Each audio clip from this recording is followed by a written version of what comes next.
السلام عليكم ورحمة الله وبركاته. وعليكم السلام ورحمة الله وبركاته. الحمد لله وحده والصلاة والسلام على من لا نبي بعده بعد. பாருங்க, நாம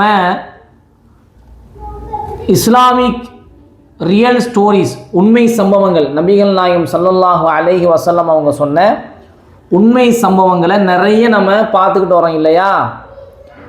அந்த வரிசையில் இன்னைக்கு நாம் பார்க்க போகிற ஒரு ஸ்டோரி யாரை பற்றின்னு சொன்னால், மரியம் அலைஹிஸ்ஸலாம் இருக்காங்களா இல்லையா? மரியமின் மகத்துவம், தனித்துவம் அப்படிங்கிற ஒரு தலைப்பில் மரியம் அலைஹிஸ்ஸலாம் அவர்களை பற்றி நாம் இப்போ பார்க்க போகிறோம். நம்ம யாரை பற்றி பார்க்க போகிறோம்? மரியம். யாருவங்க? ஈசா நபியினுடைய தாய். ஈசா நபியினுடைய தாய். சரியா? அவங்கள பற்றி தான் ஒரு சின்ன சுருக்கமான ஒரு சில விஷயம் நம்ம பார்க்க போகிறோம். அது என்னன்னு பார்த்தீங்கன்னா, இது யாருடைய காலகட்டம் அப்படின்னா, எந்த காலகட்டம் சொல்லுவாங்களா இல்லையா? ஒன்ஸ் அப்பான் எ டைம்னு சொல்லுவாங்களா இல்லையா? பல நாட்களுக்கு முன்னால், பல மாதத்திற்கு முன்னால், பல ஆண்டுகளுக்கு முன்னால்னு சொல்லுவாங்களா இல்லையா? அந்த மாதிரி இறை தூதர் ஜக்கரியா அலைஹிஸ்ஸலாம் அவங்க வாழ்ந்த காலகட்டம். இறை தூதர் ஜக்கரியா அலைஹிஸ்ஸலாம் அவங்க வாழ்ந்த காலகட்டம். சரியா? அந்த ஜக்கரியா அலைஹிஸ்ஸலாம் அவர்களுடைய மனைவியின் சகோதரி இம்ரான் என்பவரை திருமணம் முடிச்சு வாழ்ந்துக்கிட்டு வராங்க. இம்ரான் அப்படிங்கிறவங்களை என்ன செய்யறாங்க? திருமணம் முடிச்சு வாழ்ந்துக்கிட்டு வராங்க. இந்த குடும்பம் ரொம்ப பயபக்தியான குடும்பம், அல்லாஹ்வுக்கு நல்ல நெருக்கமான குடும்பம், நல்ல ஒரு பயபக்தியாக இபாதத்தில் ஈடுபடக்கூடிய குடும்பம், மக்களால் என்ன செய்யப்பட்டாங்க? மதிக்கப்பட்டாங்க. இவங்க ஜக்கரியா அலைஹிஸ்ஸலாம் அவர்களின் பராமரிப்பில் இருந்து வந்தாங்க. ஜக்கரியா அலைஹிஸ்ஸலாம் அவங்களுடைய பராமரிப்பில் இருந்து வந்தாங்க. ஜக்கரியா அலைஹிஸ்ஸலாம் அப்படிங்கிறவங்க நபி, முன்னாடி வாழ்ந்த ஒரு நபி. சரியா? அல்லாஹ் குர்ஆன்ல சொல்லும் பொழுது, இன்னல்லாஹ் அஸ்தஃபா ஆதம வ நூஹா. அல்லாஹ் சொல்லுவான், ஆதமையும் நூஹையும் இப்ராஹிமின் சந்ததியரையும் இம்ரானின் சந்ததியரையும் நிச்சயமாக அல்லாஹ் அகிலத்தாரை விட மேலாக தேர்ந்தெடுத்தான் அப்படின்னு அல்லாஹ் சொல்லுவான். இப்போ இவங்களெல்லாம் அல்லாஹ் தேர்ந்தெடுத்தது சம்மந்தமாக குர்ஆனில் ஆல் இம்ரான் ஒரு அத்தியாயம் இருக்குது. 3வது அத்தியாயத்தில் 33வது வசனத்தில் அல்லாஹ் இதை சொல்லுவான். நம்மகிட்ட வீட்டில் தமிழ் தர்ஜமா குர்ஆன் இருந்துச்சுன்னா நம்ம எடுத்து என்ன செய்யணும்? படித்து பார்த்தோம்னா நமக்கு புரியும். சரி, இப்போ திருமணம் ஆனதுன்னு சொன்னோமா இல்லையா? அவங்க என்ன செய்கிறாங்கன்னா, அவங்க இப்போ கர்ப்பமாகறாங்க. அதாவது அவங்களுக்கு குழந்தை வரப்போகுது. இப்போ என்ன வரப்போகுது? அந்த தாய்க்கு என்ன வரப்போகுது? குழந்தை வரப்போகுது. அப்போ என்ன செய்யறாங்கன்னா, அவங்க அந்த குழந்தைய இறை இல்லத்தை பராமரிக்கக்கூடிய ஒரு வேலையில நான் அர்ப்பணிப்பேன் அப்படின்னு சொல்லி அவங்க நேர்ச்சை செய்யறாங்க. யார்கிட்ட நேர்ச்சை செய்யறாங்க? அல்லாஹ்ட்ட நேர்ச்சை செய்யறாங்க. அல்லாஹ்ட்ட நேர்ச்சை செய்யறாங்க. என்ன செய்யறாங்கன்னா, அந்த குழந்தை பெத்தெடுக்கக்கூடிய அந்த தாய் என்ன சொல்றாங்கன்னா, தனக்கு ஒரு பிள்ளை பிறந்தால், தனக்கு அந்த பிள்ளை பிறந்துச்சுன்னு சொன்னால் அதை பைத்துல் முகத்தஸுக்கு சேவை செய்யக்கூடிய ஒரு குழந்தையாக நான் என்ன செய்வேன்? நான் கொடுப்பேன். பைத்துல் முகத்தஸ் இருக்கா இல்லையா? பிறகு பைத்துல் முகத்தஸ் எங்க இருக்கு? யாருக்கு தெரியும்? மக்காவில் காபா இருக்கு, மதினாவில் மஸ்ஜிது நபவி இருக்குது, நபியுடைய பள்ளி இருக்குது. பைத்துல் முகத்தஸ் அப்படிங்கிற பள்ளி எங்க இருக்குது? நன்மையில 3வது இடத்துல இருக்கக்கூடிய ஒரு பள்ளிவாசல். மக்காவில் போய் தொழுதோம்னா, மக்கா பள்ளியாசலில் போய் காபா கிட்ட போய் தொழுதோம்னா நிறைய நன்மை கிடைக்கும். அதான் ஃபஸ்ட்டு நிறைய நன்மை கிடைக்கும். மற்ற எந்த பள்ளியில் தொழுவதை விடணும் மக்காவில் போய் தொழுவது தான் என்ன நன்மை கொடுக்கும், அதிகமான நன்மை தரும். அதுக்கப்புறம் 2வது இடத்துல எந்த பள்ளிவாசல் பார்த்தீங்கன்னா மதீனாவில் இருக்கக்கூடிய மஸ்ஜிது நபவி. நபி அவங்க கட்டின அந்த பள்ளி, நபியுடைய பள்ளி, அது 2வது நன்மைக்குரிய பள்ளி, நிறைய நன்மையை கொடுக்கும். 3வதா இருக்கக்கூடிய பள்ளி தான் இந்த பைத்துல் முகத்தஸ். இது பலஸ்தீன்ல இருக்குது. இது எங்க இருக்குது? பலஸ்தீன். தெரியுமா? கேள்விப்பட்டிருக்கீங்களா? அங்கதான் இருக்குது. சரியா? சரி. அந்த பள்ளி வாசலுக்கு அதை பராமரிக்கக்கூடிய ஒரு ஆளாக நான் பெத்தெடுக்கக்கூடிய அந்த குழந்தைய நான் என்ன செய்வேன், தருவேன் அப்படின்னு என்ன செய்யறாங்க, அந்த திருமணமானவங்க நேர்ச்சை செய்யறாங்க. அல்லாட்ட என்ன செய்யறாங்க, நேர்ந்துக்கிறாங்க. நான் தந்துருவேன் அப்படின்னு சொல்லி நேர்ந்துக்கிறாங்க. இப்போ என்னன்னா வழக்கமா அந்த காலத்துல அது மாதிரி பள்ளிவாசலை சேவை செய்யக்கூடியவங்களாக யார் இருப்பாங்கன்னா ஆண்கள் தான் அதிகமா இருப்பாங்க. எந்த பிள்ளைங்க தான் அதிகமா இருப்பாங்க? ஆண் பிள்ளைகள் தான் அதிகமா இருப்பாங்க. இப்போ இவங்க நேர்ச்சி செஞ்சாங்க. ஆனா இவங்களுக்கு பிறந்த குழந்தை பெண் குழந்தை பிறந்துருச்சு. பிறந்த குழந்தை பெண் குழந்தை பிறந்துருச்சு. இவங்களுக்கு ஒரே சோகம். பெண் குழந்தை பிறந்துருச்சே, நம்ம எப்படி நம்ம அர்ப்பணிக்கிறது? அதாவது அர்ப்பணிக்கணும் அவங்க நியத்து வச்சுட்டாங்க. ஆனா பெண் குழந்தை பிறந்துருச்சே, ஏன்னா ஆம்பளை பிள்ளை செய்யற எல்லாத்தையும் பெண் குழந்தை செய்ய முடியாதா இல்லையா அப்படின்னு அவங்க கொஞ்சம் கவலைப்படுறாங்க. அந்த குழந்தைக்கு ஒரு பேரும் வைக்கிறாங்க. அந்த குழந்தைக்கு ஒரு அந்த பெண் பிள்ளைக்கு ஒரு பேர் வைக்கிறாங்க. என்ன பேர் வைக்கிறாங்கன்னா அவங்க தான் மரியம். அவங்க பேர் தான் என்ன? அந்த குழந்தை பேர் தான் என்ன? மரியம். சொல்றது புரியுதா? அந்த குழந்தை பேர் தான் என்ன? மரியம்.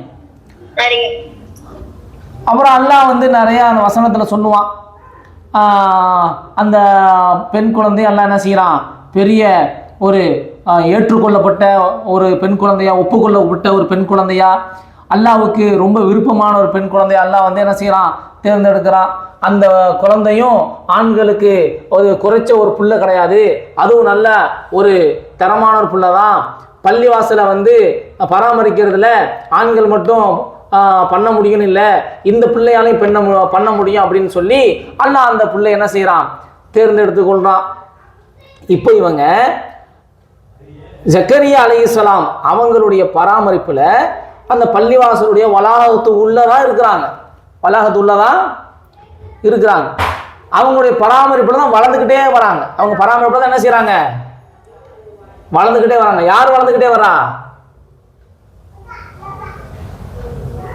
யார் வளர்ந்துக்கிட்டே வர்றது சொல்லுங்க பாப்போம். மரியம் அலைஹிஸ்ஸலாம் அவங்க வளர்ந்துக்கிட்டே வராங்க.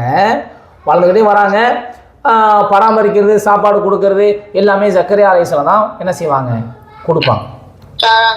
ஒரு நாள் போய் பார்க்குறாங்க, மரியம் அலைஹிஸ்ஸலாம் உள்ள இருக்கிறாங்க. போய் பார்க்குறாங்க, அந்த ஏரியாவில் கிடைக்காத நிறைய ஃபுட்ஸ்லாம் அங்கே இருக்குது. அங்கே கிடைக்காத, அந்த சீசன்லே இல்லாத பழங்கள்லாம் அங்கே இருக்குது, சாப்பிடக்கூடிய ஐட்டம்லாம் அங்கே இருக்குது.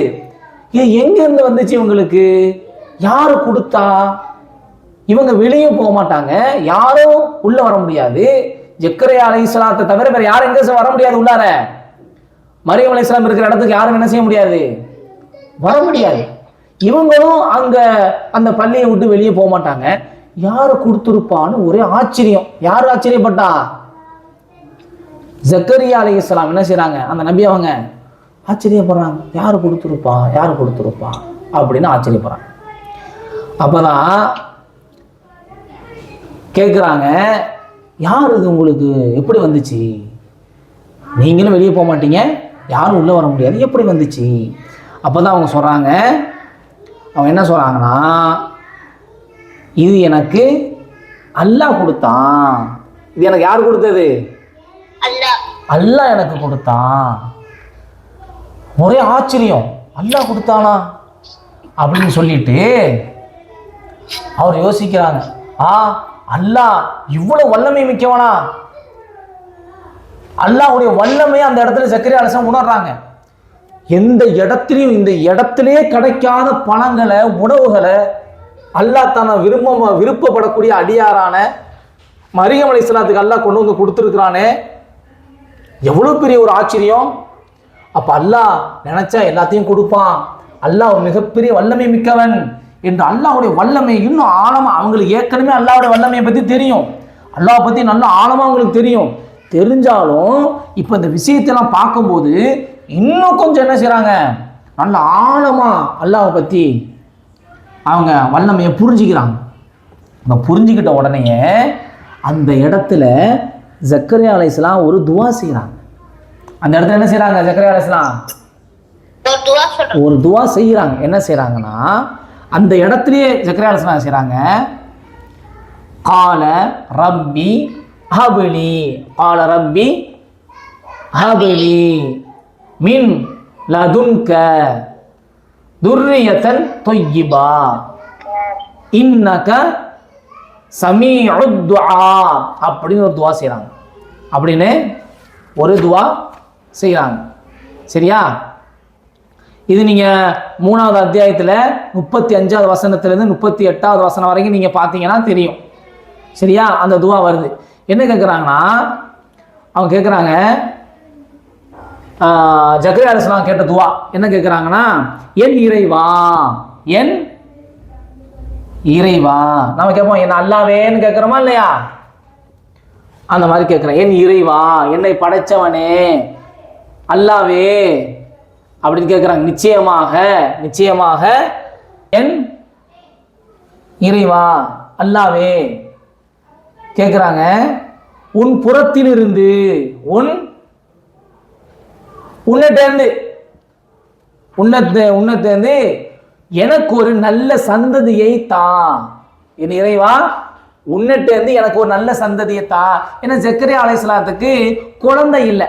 ஜக்கரியா அலைஹிஸ்ஸலாத்துக்கு என்ன இல்லை, குழந்தை இல்லை. அதனால அவங்க பார்த்தாங்க, மரியம் அலைஹிஸ்ஸலாம் அவங்களுக்கு அல்லாஹ் எங்கேயும் கிடைக்காத பழங்களையும் உணவுகளையும் அல்லாஹ் கொடுக்குறான்னு சொன்னா, அப்போ அல்லாஹ் என்ன செய்வான், எனக்கு அல்லாஹ் குழந்தை எனக்கு என்ன செய்வான், தருவான் அப்படின்னு சொல்லி அந்த இடத்துலயே கேட்குறாங்க, என் இறைவா, உன் புறத்திலிருந்து உன்னிட்டேந்து எனக்கு ஒரு நல்ல சந்ததியை தா, நல்ல ஒரு குழந்தை எனக்கு தா அப்படின்னு சொல்லி கேட்குறாங்க. அப்புறம் சொல்றாங்க, நிச்சயமா நீ பிரார்த்தனையை, நான் கேட்கக்கூடிய துவாக்களை எல்லாம் கேட்கக்கூடியவனாக இருக்கிற அப்படின்னு சொல்லி துவா கேட்குறாங்க. சொல்றது புரியுதா? புரியுதா இல்லையா?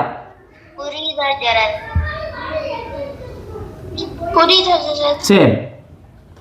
அப்போ மரியம் அலைஹிஸ்ஸலாம் அவங்க ரொம்ப சிறப்பு மிக்கவங்களாகவும் கற்பொழுக்கம் உள்ளவங்களாகவும் நல்ல கண்ணியமிக்க அல்லாஹுக்கு நெருக்கமான அடியாராகவும் இருந்தாங்க. மரியம் அலைஹிஸ்ஸலாம் மூலியமா தான் அல்லாஹ் ஈசா அலைஹிஸ்ஸலாம், ஈசா நபி இருக்காங்களா இல்லையா, அவங்கள அல்லாஹ் வர வச்சான். அப்போ பாருங்க, இதுலேருந்து என்ன தெரியுதுன்னா, அல்லாஹுவை நாம் உறுதியாக நம்பி இருந்து அல்லாஹ்ட்ட பிரார்த்தனை செய்யும்போது, அல்லாஹ்ட்ட துவா செய்யும்போது அல்லாஹ் நமக்கு நம்ம வேண்டுங்கிறத கொடுப்பான். நமக்கு அது நன்மையாக இருந்துச்சுன்னா, அது நமக்கு நன்மையை தரும்னு சொன்னால் அல்லாஹ் கண்டிப்பாக நம்ம கேட்குறத கொடுப்பான். நம்ம அல்லாஹ்ட்ட நமக்கு எதெல்லாம் நமக்கு நன்மையை தருமோ அதை நம்ம கேட்கணும். குழந்தை இல்லாதவங்க குழந்தையை கேட்கணும், அதே மாதிரி செல்வம் இல்லாதவங்க செல்வத்தை கேட்கணும், உடல் ஆரோக்கியம் இல்லாதவங்க உடல் ஆரோக்கியத்தை கேட்கணும். இப்படி குடும்பத்தில் ஏதாச்சும் பிரச்சனையா யாரெல்லாம் அதை சரி செய்ய வைன்னு கேட்கணும். எல்லாத்தையும் என்ன செய்யணும், அல்லாஹ்ட்ட தான் கேட்கணும், கேட்டுக்கிட்டே இருக்கணும். அல்லாஹ் கண்டிப்பாக கொடுப்பான். அல்லாஹ் எப்போ கொடுக்கணும்னு அல்லாஹ் நாடுறானோ அப்பெல்லாம் என்ன செய்வான், நமக்கு கண்டிப்பாக கொடுப்பான். புரியுதா? அல்லாஹ்ட்ட எல்லாரும் துவா செய்றீங்களா? அல்லாஹ்ட்ட எல்லாம் துவா செஞ்சுட்டு வரீங்களா? செய்றீங்களா இல்லையா? உங்க அம்மாக்காக, சரியா, உங்க அம்மாக்காக, அப்பாக்காக, வாப்பாக்காக, நம்ம குடும்பத்தில் இருக்கக்கூடிய எல்லா உறவுகளுக்காக, அண்ணனுக்காக, தம்பிக்காக, நம்ம தெரு மக்களுக்காக, நம்ம ஊர் மக்களுக்காக, நம்ம சொந்தக்காரங்களுக்காக, உலகத்தில் இருக்கக்கூடிய எல்லா முஸ்லிம்களுக்காக, எல்லாருக்காக வேண்டியும் நம்ம ஒவ்வொரு தொழுகைக்கு பின்னாலும் நம்ம துவா கேட்கணும். நமக்கு மட்டும் கேட்கக்கூடாது, எல்லாருக்கும் என்ன செய்யணும்? கேட்கணும். நாம மட்டும் நல்லா இருந்தா போதுமா? சொல்லுங்க. எல்லாரும் நல்லா இருக்கும்னு நினைக்கணும். நான் மட்டும் நல்லா இருந்தா போதும் நினைக்க கூடாது. எல்லாரும் நல்லா இருக்கணும், எல்லாரும் அல்லாஹ் மட்டும் வணங்கணும், எல்லாரும் சொர்க்கத்துக்கு போகணும். இப்படிதான் நம்ம என்ன செய்யணும்? அல்லாஹ்ட்ட துவா கேட்கணும். அல்லாஹ்ட்ட என்ன செய்யணும்? துவா கேட்கணும். அப்போ துவாவின் மூலியமா சாத்தியமே இல்லாத ஒன்றையும் சாத்தியப்படுத்த முடியும், நடக்கவே முடியாத ஒன்றையும் நடத்தி காமிக்க முடியும். எதன் மூலியமா? துவா மூலியமா. ஆனா அந்த துவா பியூரா கேட்கணும். சும்மா போகக்கூடாது. துவா கேட்கிறப்ப நல்லா பியூரா கேட்கணும். உள்ளத்துல எந்த விதமான தவறான எண்ணமும் இல்லாம நல்லெண்ணத்தோடு மன உருகி அல்லாஹ்ட்ட நாம கேட்டோம்னா கண்டிப்பா அல்லாஹ் நமக்கு என்ன செய்வான்? அதை கொடுப்பான். புரியுதா?